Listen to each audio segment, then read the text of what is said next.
Hey guys, Brexton here. On my brand new laptop. I'm super excited about it.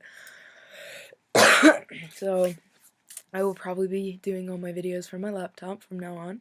Instead of my video camera, which is pretty awesome. Okay, so I have not been on in forever, and tonight is when I will be posting a lot of my videos. I'll be posting just like different videos. Like, it's gonna be part of like my transition. Like, I have like maybe one or two transition videos. And then I'll also be posting my vlog that I did in India. And yeah, sorry, I'm like OCD right now. But yeah, I'll be posting my vlog videos that I made, so pretty much my video diary. I apologize, I have a really bad cough right now. But yeah, I'll be posting those. But this video, sorry, I talk a lot with my hands. This video is gonna be about India and pretty much what I did while I was there. Well, first of all, if you guys do not know, just in case you're jumping in now or whatnot, my name's Braxton. I am 18 years old. I am pre-everything, and I am just barely out to my family, or part of my family, and just like even out, like freshly out to myself. Like I want to say since August, so 5 months, about 5 months, 5 or 4 months. It's been since I kind of came out, like finally realized it for myself. But yeah, and I decided to make these videos just because I thought it would benefit me and hopefully benefit some other people. But yeah, okay, so, and this video is about India. Now, also, in case you didn't know, this past November, I went to India. Now, I've been training to go since March 2013. I've been training in different values, like, hold on. Okay. I have them in my wallet.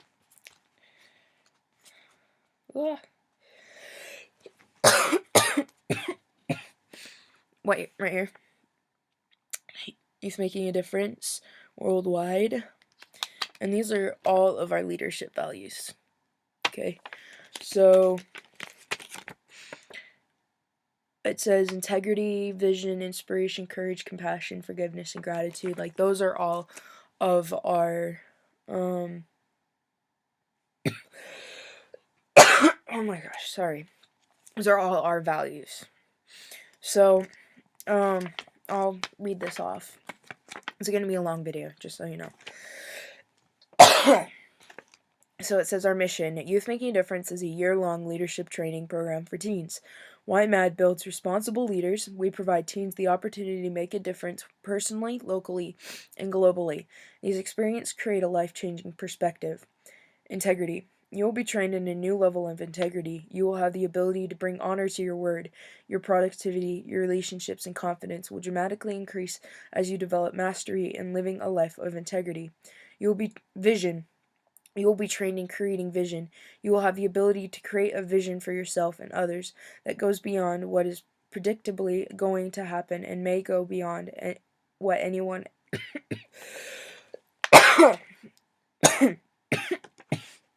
knows how to achieve. Sorry, I apologize. Inspiration. You will be trained to be an inspiration to others. You will inspire others to act when they would hesitate, to dream when others would dread. You will call others out of their comfort zones and empower them to choose to commit. courage. You will be trained to develop courage. You will welcome challenges that push you beyond your self-perceived limitations. You will display confidence and peace under stress. Compassion. You will be trained in compassion. You will develop compassion in a way that allows you to feel another's suffering without fear, to act strongly in the face of others' pains. You will learn that compassion does not weaken, it strengthens. Forgiveness. You will be trained in forgiveness. You will learn the importance of choosing forgiveness at any moment in any situation, giving you freedom, joy, peace, and satisfaction in your life. You will have the tools to teach others to forgive. Gratitude.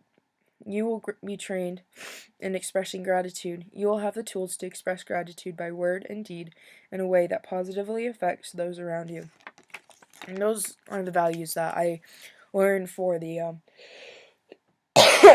first 5 months or so of our training. Now the second 4.5 months, we were taught how to teach the kids English. Now sorry, I'm getting ahead of myself. Now the reason that I went up there was to teach kids English. Now you have to understand the reason why we're doing that is in India, the number one working language in India is English. And if you don't know English, then you don't know, like, you don't have a job. And if you don't have a job, then you're out on the streets. And so pretty much these kids, if they don't know English, their future is being on the streets for the rest of their lives. So what our purpose is to go teach them. Now, I know you're probably thinking, well, you're only there for 2 weeks. What difference can you make? Well, you can actually make quite a bit of difference. I went to a school where they didn't know any English. I saw a difference in the 2 weeks that I was there teaching them than I had when, like, they had first. Like, there was a difference in comprehension. Now, the reason why, like, we're going there is because you have these kids, they're being taught English. Now, but the problem is they're being taught English by people that don't know English. So pretty much these teachers are teaching them English,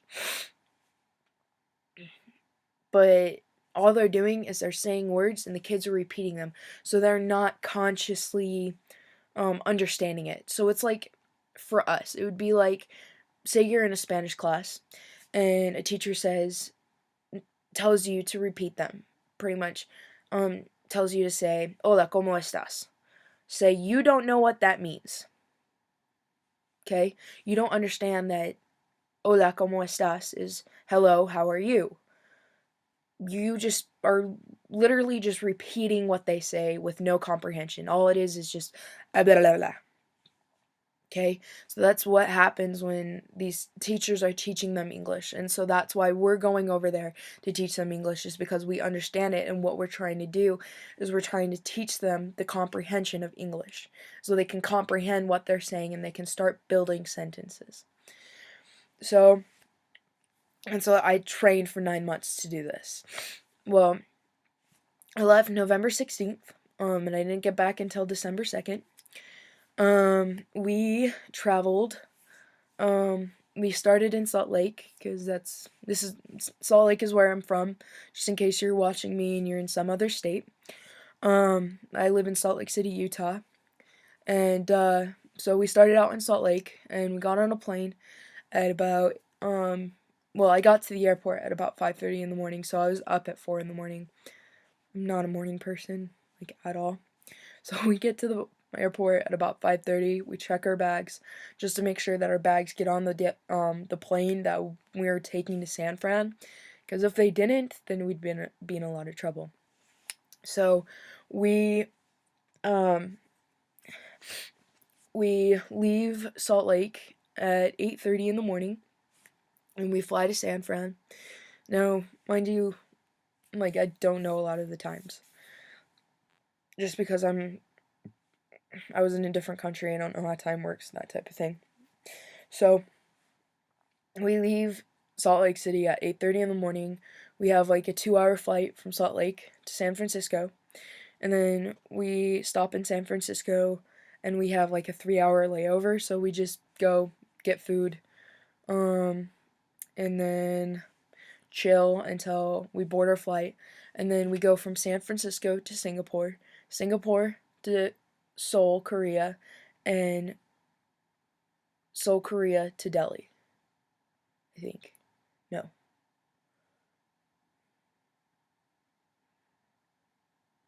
No, sorry. It was sorry about that. It was San Francisco to Seoul, Korea, Seoul, Korea to Singapore, and Singapore to Delhi. Now, the flight from San Francisco to Seoul, Korea is a 13-hour flight. Now, the flight from Seoul to Singapore is a 5-hour flight, and then from Singapore to Delhi is a 5-hour flight. So we had a 13, 5, 5.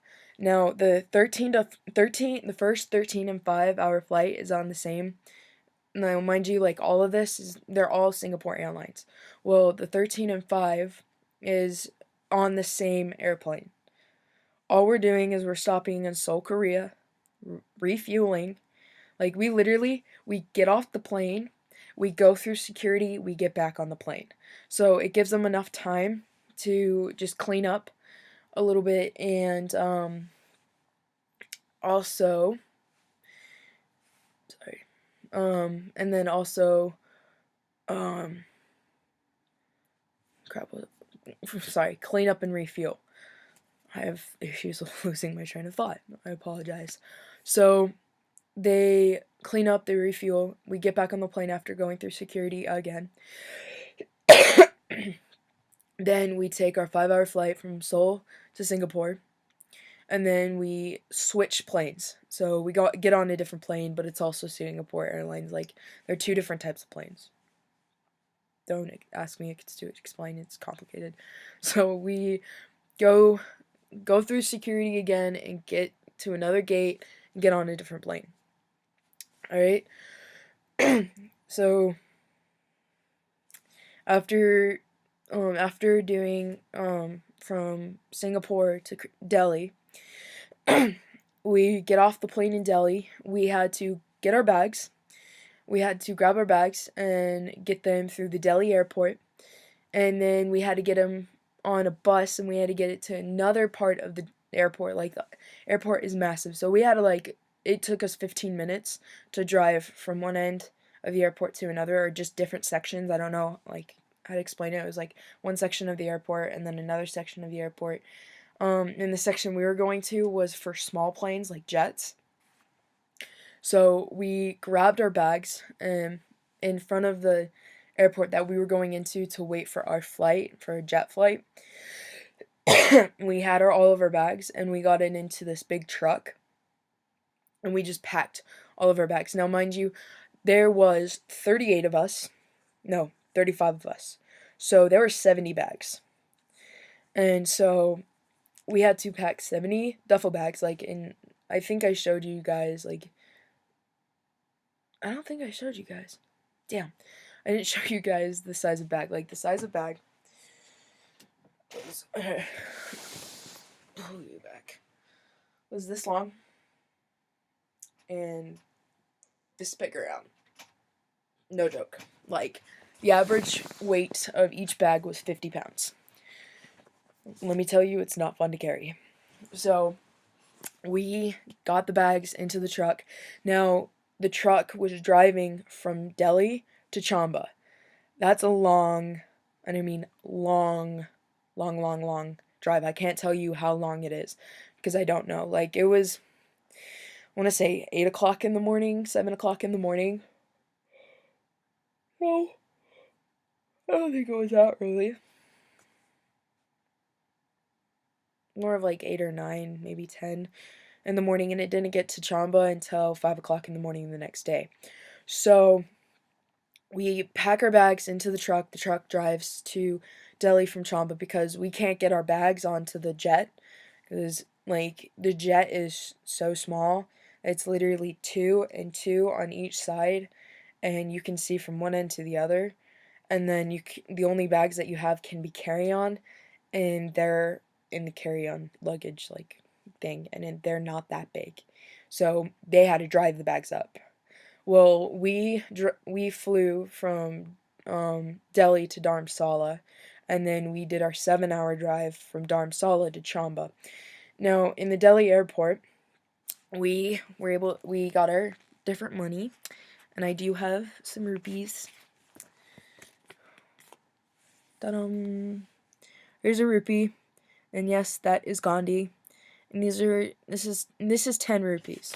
So it isn't like in the US where $10 is like, oh my gosh, I have $10, I can like spend it whatever. Well, yeah, no. 10. Okay, so the way that rupee exchange works is it's 60 rupees to $1. So I have 50 rupees, which is equivalent to 83 cents.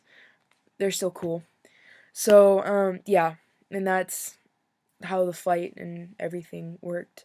Oh, and when I was in the Delhi airport, my sleeping bag and my sleeping sack were swiped. Like they got stolen. It was great. It was really fantastic. Like I was flipping out. I didn't know what I was gonna do. I didn't know what I was gonna sleep in, and everything like that. I ended up working out, and I ended up getting my sleeping bag. Like I ended up getting a sleeping bag to sleep in, but was really shitty that my stuff got stolen. Thankfully, my backpack didn't. It was just my sleeping bag and my sleeping sack. But as my leaders put it, they're just like, just think if they needed it, like they swiped it because they needed it. And so now they're sleeping in something warm. I'm like, you know what? That's a valid point. So afterwards, I kind of didn't worry about it. I was just like, things are going to work out the way they do. So, but yeah, we drove for 7 hours, and it was the first time of driving in India. It was sketchy. Like, I thought I was going to die a couple of times because we got so close to the edge. And, like, we would be this far from the edge. Or, like, this far from the edge. So that's only about half a foot to a foot away from the edge. Like, our wheels are. And then 2 inches from a bus. And it looks like the bus is going to hit us. So we're off on the edge of a 1,000-foot drop cliff, and there's a giant bus next to us. Yeah, no, not pleasant. I thought I was going to die a couple of times when I was still there. Yeah, I didn't think I was going to make it home. Nope, I did not. Anyways, so we get to Chamba, and the next day we're teaching in the schools. So what we did during the day, this is pretty much just our schedule for the day. We would get up at about, I want to say about 6:30, 7 o'clock. Well, the other girls would get up at 6:30. I'd try and sleep until 7, but normally it didn't work out that way because everybody else was getting up. So we woke up. I woke up at about 7 and got out of bed at 7. We went upstairs, like, well, in one of my other videos I'll show you, but we went upstairs, we had breakfast, came back downstairs, got dressed.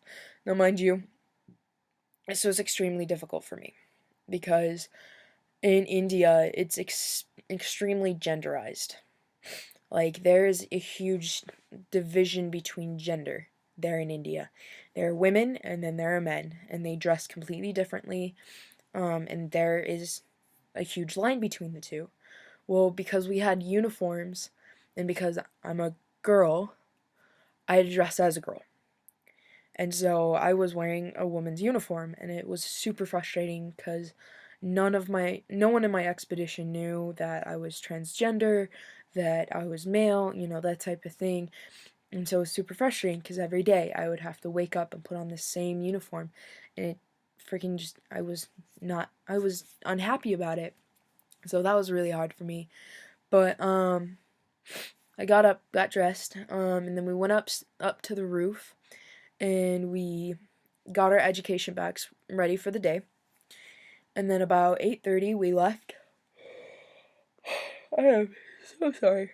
We left for the schools, and we got to the schools about 9:30, 10 o'clock. No. Yeah, no, 9:30. Something like that. No, we left for the schools about 9. Something like that. We got to the schools about 9:30, 10. So, and then at 10, when the kids came out to us, we would play a game and sing a song.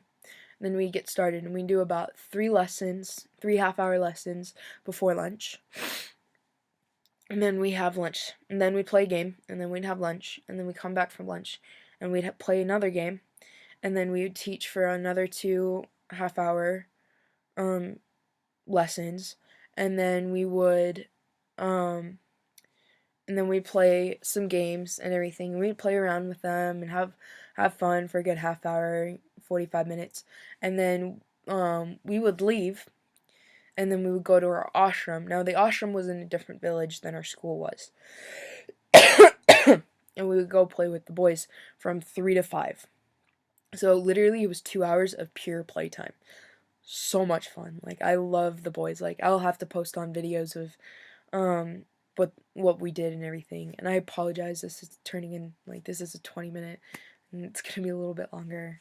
Once again, I apologize. But we would play with the boys. Like, we would play keep away with a kickball. We'd play soccer. We would play basketball. We would play we'd play with jump ropes. We would do I don't know if you guys know. Okay, double this, double that, double this, double that, double this, that. Yeah, no. We played that with the boys. They loved it. We played red light, green light, down by the banks. If you don't know what that is, it's down by the banks of the hanky panky where the bullfrogs jump from bank to bank saying slapadilliana barroom. Well, we sang it down by the banks of the hanky panky where the bullfrogs jump from hanky hanky saying slapadilliana barroom. Boys only said hanky hanky. It was quite cute. We also played ride that pony. Like, ride that pony, get up and ride that big fat pony, ride that pony, this is how we do it, front, my baby, back to back, my baby, side to side, my baby, this is how we do it, ride, yeah. Like the hokey pokey. I mean, we played so many games with the boys, and it was so much fun. Like, I got so close to the boys, I cried when I left. Like, I love those boys, and I miss them so much. Yeah, and then after we left, because we started teaching and going to the ashram Tuesday.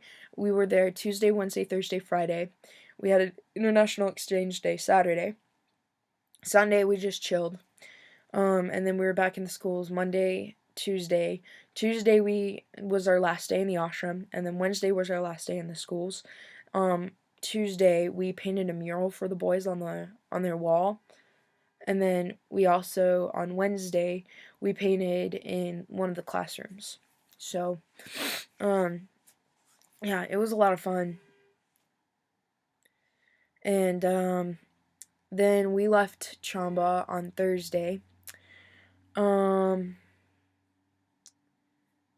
Yeah, we left Chamba in the morning on Thursday. And mind you, a lot of the time I was sick when we were there. I had a nasty cold. Like, I was really sick with a cold. I had traveler's diarrhea. Not fun. Not fun at all. And the ironic thing is, I didn't get it until, like, towards the end of the trip, when I was eating Indian American food. Their McDonald's is nasty. Nasty shit. And then their pizza, also nasty shit. Like, their Domino's pizza, nasty shit. Oh, their Indian American food, nasty. Don't eat it. Do not eat it. Like, I love Indian food now. Like, Indian food, Indian Chinese food, so good. Oh my gosh. Oh, I miss it so much. But yeah, anyways, the flu also went through my expedition. I got it on Thursday. Now, mind you, Thursday was Thanksgiving. We didn't have a Thanksgiving, but, you know, it was Thanksgiving in America and that type of thing.